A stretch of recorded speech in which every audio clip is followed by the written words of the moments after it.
Oi, gente querida, tudo bem com você? Eu quero começar apresentando, até para dirimir algumas dúvidas, o que a Batalha do Armagedon não é. Tá? Porque tem muita confusão, pessoas que leem a Bíblia sem ter uma conexão acabam confundindo. Em primeiro lugar, a Batalha do Armagedon não é a mesma batalha de Gog e Magog, lá de Ezequiel 38. Por que eu afirmo isso? Porque na batalha de Gog e Magog, a Rússia invade pelo norte, mas no Armagedon as nações vêm de todas as direções. Segundo lugar, a Rússia invade para capturar a riqueza de Israel, mas na batalha do Armagedon é para vencer o cordeiro e o seu povo. Tá? Os motivos da guerra são diferentes. Em terceiro lugar, Gog lidera a invasão russa, mas no Armagedon quem lidera é o próprio anticristo. Então, logo de cara, eu dou 3 motivos para vocês porque a batalha do Armagedon não tem nada a ver com Gog e Magog. Segunda coisa que o Armagedon não é. O Armagedon não é a guerra final da Bíblia. Tá? Tem muita gente que pensa que o Armagedon é o fim de tudo. Não, gente. A guerra final da Bíblia ocorrerá depois do milênio. A guerra do Armagedon acontece no final da grande tribulação. Ela vai terminar com aquele momento da história da humanidade, mas ainda depois disso vem o milênio, que só vão entrar os salvos, né? Tanto os de corpos glorificados quanto aqueles que sobreviveram. E depois do milênio vem, então, a guerra final, porque durante 1000 anos Satanás fica preso, depois ele é solto, e aí vem de novo uma batalha chamada de Gog e Magog, que está lá em Apocalipse 20, de 7 a 9. Então, o Armagedon ocorre no fim da tribulação. A batalha final acontece no final do milênio. Tá?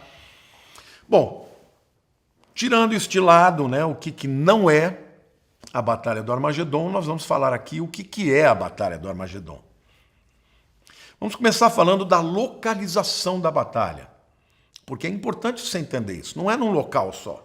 Ela vai acontecer em Israel inteiro. Né? Primeiro, eu quero ler aqui que o Dr.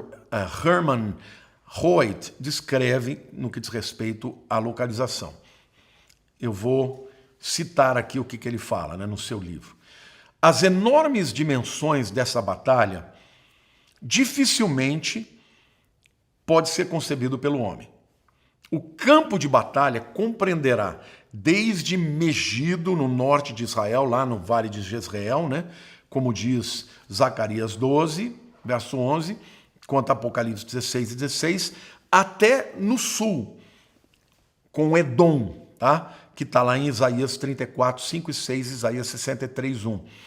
Edom, gente, é a região hoje ocupada ali pela Jordânia, tá? Então, uma distância de aproximadamente 320 quilômetros de norte a sul, e na largura ela irá desde o mar Mediterrâneo a oeste até as montanhas de Moabe a leste, uma distância de aproximadamente 160 quilômetros. Então, estamos falando de 320 quilômetros de norte a sul e 160 quilômetros de leste a oeste. Ela incluirá o Vale de Josafá, Joel 3, versos 2 e 12, tá? que fica ali em Jerusalém, né? E as planícies de Esdraelon, né? No centro de tudo estará a cidade de Jerusalém. Zacarias capítulo 14, versos 1 e 2. As planícies de Esdraelon e também o que a gente chama lá de Vale de Jezreel ou Megido, né, que é uma montanhazinha, é uma planície extraordinariamente grande, super fértil, e ali dá para explicar como é que vão ter 200 milhões de soldados vindo só do leste, né? Então, o país de Israel vai ser de norte a sul dominado pelos exércitos do inimigo, né? Lá em Zacarias capítulo 14, versos 1 e 2, a gente lê o seguinte: eis que vem o dia do Senhor, em que os teus despojos se repartirão no meio de ti, porque eu ajuntarei todas as nações para a peleja contra Jerusalém, e a cidade será tomada, e as casas serão saqueadas, e as mulheres forçadas. Metade da cidade sairá para o cativeiro, mas o restante do povo não será expulso da cidade. E aí ele continua, o Reutz, dizendo: nesta área, aproximadamente 400 milhões de soldados irão se juntar para o holocausto final da humanidade. Tá? 200 milhões só do leste, o resto do mundo mais uns 200 milhões, segundo ele. Os reis com seus exércitos virão do norte e do sul, do leste e do oeste. Na forma mais dramática, podemos chamar esse palco de Vale da Decisão. Para a humanidade, está lá em Joel 3, versículo 14. E o grande lagar no qual será derramada a ira do Deus Todo-Poderoso, Apocalipse 19, 15, que diz assim: sai da sua boca uma espada afiada, para com ela ferir as nações, e ele mesmo as regerá com cetro de ferro, e pessoalmente pisa o lagar do vinho do furor da ira do Deus Todo-Poderoso. Gente, só de soldados, estamos falando de 400 milhões de pessoas. Que coisa extraordinária, Nunca houve isso, nunca houve uma guerra de proporções tão grandes. Para vocês terem uma ideia, a Primeira Guerra Mundial matou 20 milhões de pessoas. A Segunda Guerra Mundial matou 40 milhões de pessoas. Alguns falam de 50 milhões de pessoas. Aqui, só de soldados morrerão 400 milhões. Fora os outros do mundo que, mesmo que estejam envolvidos na batalha, só pelo fato de não terem aceitado a Cristo e terem aceitado a marca da besta, morrerão. Então, vai ser terrível mesmo. Essa descrição foi dada no livro The End Times, ou seja, o final dos tempos, lá na página 163.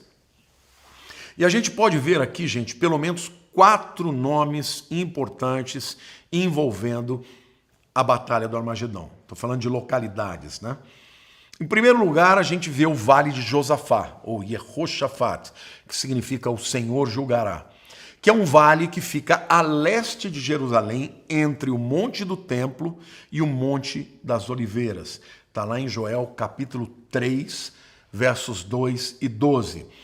O segundo nome conhecido é o Vale de Esdra-Elon, que é um vale com 32 quilômetros de comprimento e 23 quilômetros de largura a norte e a oeste de Jerusalém, ou seja, noroeste, entre a Cidade Santa e o Mar Mediterrâneo. Então quem está olhando para o mapa, Jerusalém está aqui, a Galileia está aqui, ele fica a noroeste, mais assim para a esquerda, na direção do Mar Mediterrâneo e para o norte, noroeste.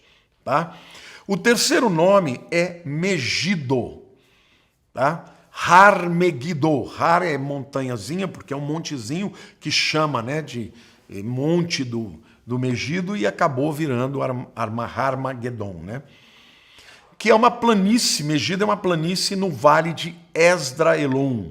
Está lá em Zacarias, capítulo 12, versículo 11. Pastor, pera lá, mas é uma montanha ou uma planície?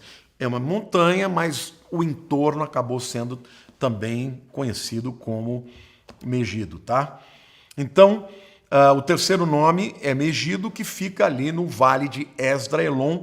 Você pode ver isso lá em Zacarias, capítulo 12, versículo 11. E o quarto nome, muito importante também na Guerra do Armagedon, é Bosra, que é uma cidade em Edom, a leste do Rio Jordão. No tempo de hoje, Edom são os jordanianos, é a Jordânia, Esta cidade de Bosra, ela fica perto de Petra. Petra é uma cidade que fica no sul da Jordânia, é uma das 7 maravilhas da humanidade, aquele templo encravado na pedra, é um lugar belíssimo, pedras vermelhas, rochas vermelhas.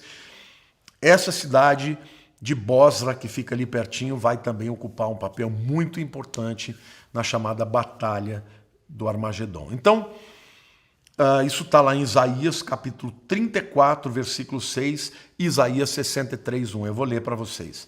A espada do Senhor está cheia de sangue.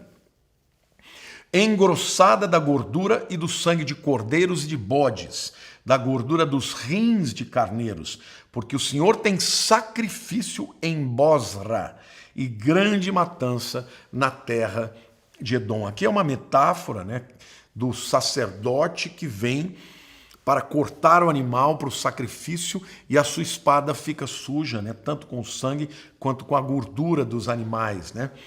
E Deus usa esta figura para dizer que a sua espada virá contra Bosra e contra a terra de Edom, né? Que esses dois nomes dizem respeito à Jordânia.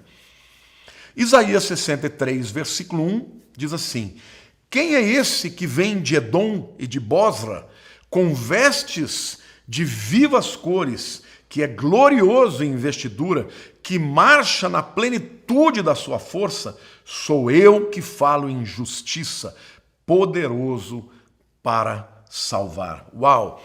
Aqui Isaías já está descrevendo a volta de Jesus depois que ele vai para Bosra e vai para Edom e faz a matança e depois ele volta como vencedor, cheio de vigor, né?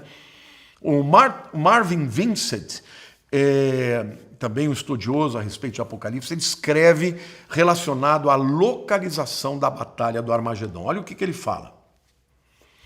Megido estava na planície de Esdraelon, que foi escolhida como local para o acampamento de todas as guerras ocorridas no território de Israel, desde os dias da Assíria até a marcha desastrosa de Napoleão Bonaparte, vindo do Egito para a Síria.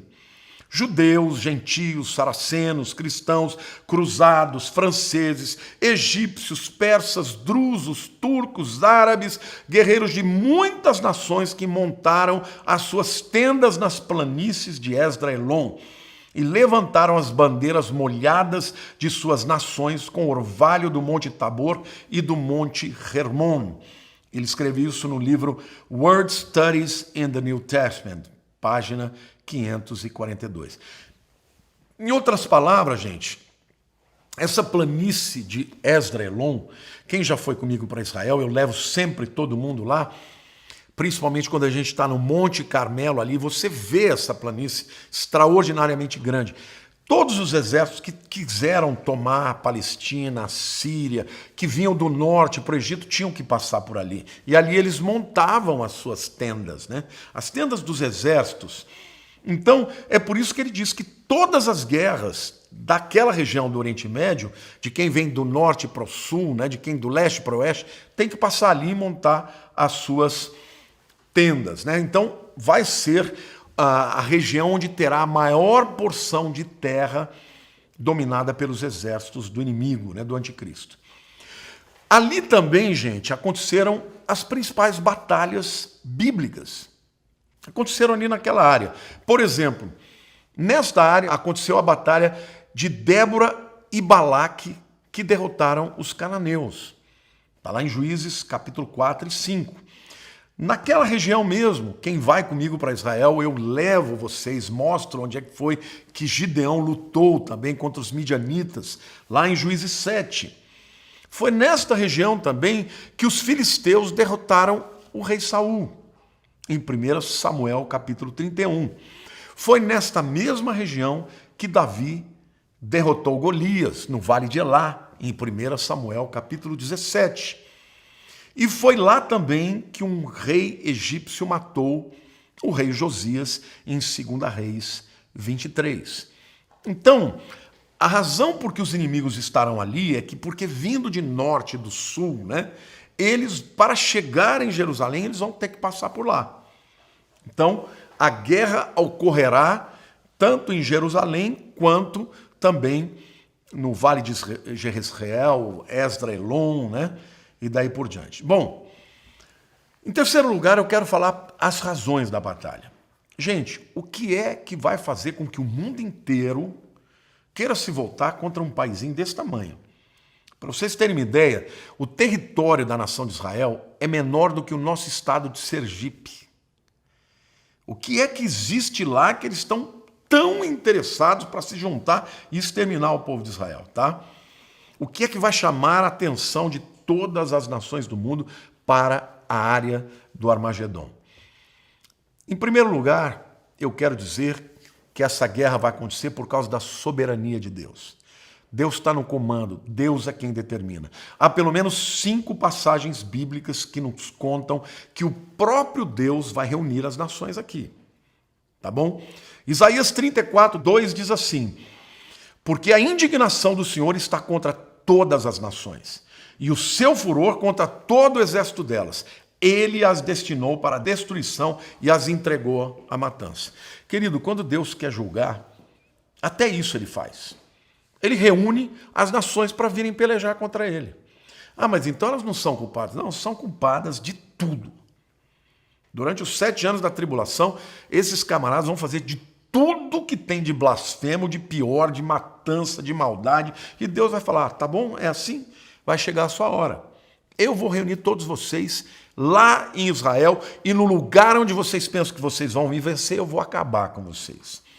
Joel 3:2 diz assim: congregarei todas as nações e as farei descer ao vale de Josafá, e ali entrarei em juízo contra elas. E Jehoshafat, ou Josafá, significa o Senhor julgará, por causa do meu povo e da minha herança, Israel, a quem elas espalharam por entre os povos, repartindo a minha terra em si. Meu querido, Deus trata com o filho, sabe? Deus trata, que nem um pai disciplina o filho, mas vai alguém querer tocar no filho de um pai? Aí é ele que o defende. Então, muitas vezes na história, Deus tratou com Israel, mas Israel é menina dos olhos de Deus. E Deus está dizendo, porque vocês espalharam meu povo pelas terras, vocês vão ser julgados. E vai acontecer isso, viu, gente? Vai acontecer, porque tudo que Deus fala acontece. O pano de fundo está sendo preparado. Quando você olha aí para a movimentação geopolítica no mundo, está tudo sendo preparado. Zacarias 14:2 diz assim: porque eu ajuntarei todas as nações para a peleja. Quem vai juntar? Deus. Contra Jerusalém. E a cidade será tomada, e as casas serão saqueadas, e as mulheres forçadas. Metade da cidade sairá para cativeiro, mas o restante do povo não será expulso da cidade. Zacarias 3:8 diz assim: ouve, pois, Josué, sumo sacerdote, tu e os teus companheiros que se assentam diante de ti, porque são homens de presságio, eis que eu farei vir o meu servo, o renovo. Aqui eu preciso explicar uma coisa. Quando Zacarias escreveu as suas profecias, o povo de Israel tinha voltado do exílio babilônico. Quem eram os líderes de Israel na reconstrução do templo, da cidade, dos muros? Josué era o sumo sacerdote. Zorobabel, que no hebraico é Zerubbabel, né, semente da Babilônia, era o líder governamental, o líder político. Tá? E aí Deus fala para ele: Josué, sumo sacerdote, tu e os teus companheiros que se assentam diante de ti, porque são homens de presságio, eis que eu farei vir o meu servo, o renovo. Meu servo, o renovo, é Jeshua. E quando ele virá para destruir os inimigos de Israel. O livro de Zacarias inteiro fala sobre isso. Sobre Jesus vindo, sobre os sinais nas suas mãos no céu sendo visto pelo povo judeu. Eles vão dizer: que mãos são estas que estão traspassadas? Que sinais são esses? E ele dirá: essas são as feridas com que eu fui ferido na casa dos meus amigos. Então haverá um grande choro de arrependimento em Jerusalém. O povo vai chorar e vai invocar: então eras tu, Messias, glória a Deus, vem Jesus, salva-nos. E ele vem e vai salvar. Aleluia, glória a Deus. Apocalipse 16:16. Então os ajuntaram no lugar que em hebraico se chama Armagedon, Harmegiddo. Tá? Armagedon é o grego, mas no hebraico é Harmegiddo. Bom, gente, então qual a primeira razão por que essa guerra vai acontecer? Porque Deus quer assim. Deus vai trazer as pessoas para lutarem contra ele. Paguem para ver. Vocês querem me destruir? Venham, venham. Mas a segunda razão, que ela não é excludente, embora seja antagônica, né? Ah, pastor, mas não foi Deus. Foi Deus, mas também Satanás vai estar nisso. Então a segunda razão é por causa do engano de Satanás. Lá em Apocalipse 16, versos 13 e 14, A Bíblia diz assim: então vi sair da boca do dragão, da boca da besta e da boca do falso profeta 3 espíritos imundos, semelhante a rãs, porque eles são espíritos de demônios, operadores de sinais, e se dirigem aos reis do mundo inteiro com o fim de ajuntá-los para a peleja do grande dia do Deus Todo-Poderoso. Então veja, primeiro eu mostrei 5 textos para vocês que falam que Deus que os ajuntou. Mas aqui eu estou mostrando para vocês que Satanás também tem esse papel. Ele manda esses demônios, esses espíritos de rã, para o mundo inteiro, dizendo: vamos lá lutar contra Israel, contra o Deus, vamos nos juntar ao anticristo e vamos acabar com esses crentes. E a gente sabe que eles são reunidos ali na soberania de Deus para que Deus estabeleça o seu plano. A terceira razão por que eu acredito que a guerra acontecerá é por causa do ódio das nações a Jesus Cristo. Apocalipse 11:18, a Bíblia diz assim: na verdade as nações se enfureceram. Chegou, porém, a tua ira e o tempo determinado para serem julgados os mortos, para se dar o galardão aos teus servos os profetas, aos santos e aos que temem o teu nome, tanto os pequenos quanto os grandes, e para destruíres os que destroem a terra. Uau! Uma terceira motivação vai ser o ódio que as pessoas terão para com Cristo. As nações terão. Você vê que hoje o mundo está caminhando cada vez mais para longe de Deus. Viver o cristianismo pleno é politicamente incorreto. Nós somos vistos como pessoas retrógradas, preconceituosas, não é isso? Olha como eles são radicais, como eles são horríveis. Esse ódio só vai aumentar. Isso vai levar as nações a se juntarem para exterminar de uma vez por todas com a fé em Jesus Cristo. Porque, gente, perseguição pode matar 1 ou 2 crentes, mas a igreja só floresce na perseguição. Eles vão querer acabar com todos, vão querer exterminar. Lê do engano, são eles que vão ser destruídos. E por último lugar, gente, a quarta razão desta guerra é porque eles saberão que Cristo vem para guerrear contra eles. Lá em Apocalipse 11:15, o texto diz assim: o 7º anjo tocou a trombeta e houve no céu grandes vozes dizendo, as pessoas vão ouvir, gente, o reino do mundo se tornou de nosso Senhor e do seu Cristo, e ele reinará pelos séculos dos séculos. Os anjos vão tocar, o anjo vai tocar a trombeta e as vozes vão ser ouvidas. Chegou a hora. Vocês que estão aí governando vão perder a boquinha. Os reis da terra, os governantes, os bilionários, aqueles que estão aí fazendo de tudo para permanecer no poder com dinheiro, chegou o tempo, vocês vão perder. Aí eles falam, vão perder, então vem tirar.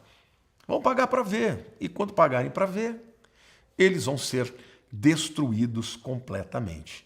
Então, o que eu vejo, gente, aqui, que eu quero compartilhar com vocês, é que na Bíblia, frequentemente, nós vemos isso.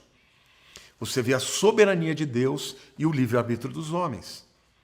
O fato de Deus saber de tudo e ser soberano não significa que está excluída a responsabilidade do homem. Deus conhece todo mundo que vai ser salvo, conhece. Mas isso quer dizer que o indivíduo, na hora do tempo, ele não tem que dizer sim para Jesus. Deus escolhe na eternidade, mas o indivíduo diz sim para Jesus na hora do tempo. Aqui, de novo, você vê um lado da soberania de Deus e o outro lado do homem participando daquele evento. Então, a batalha do Armagedon não é a última das batalhas, mas certamente será a maior de todas, tá? Até este momento. Eu acho que ela será, inclusive, muito maior do que a de Gog e Magog, que vai acontecer 1000 anos depois. Tá? Porque lá já vai ter muito menos gente na terra e, obviamente, Satanás não vai estar com essa bola toda, né? Esta batalha, ela vai acontecer, mas nós sabemos que todas as bases para que ela aconteça já estão sendo estabelecidas.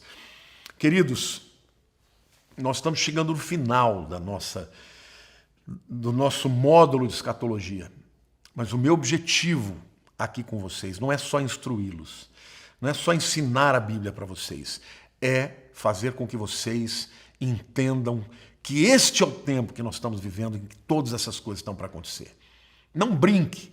Não brinque de ser crente. Seja crente para valer. Busque a Deus. Peça perdão pelos seus pecados. Busque a Ele. Peça, Senhor, me ajude a vencer as minhas lutas. Porque eu quero fazer parte desse reino. Eu quero estar aí nesse dia. Mas eu quero estar do lado certo. Eu quero estar do lado do Senhor dos Senhores, do Rei dos Reis. Amém? Tá bom, meu lindo? Beijo para todo mundo. Fiquem com Deus. Até a semana que vem.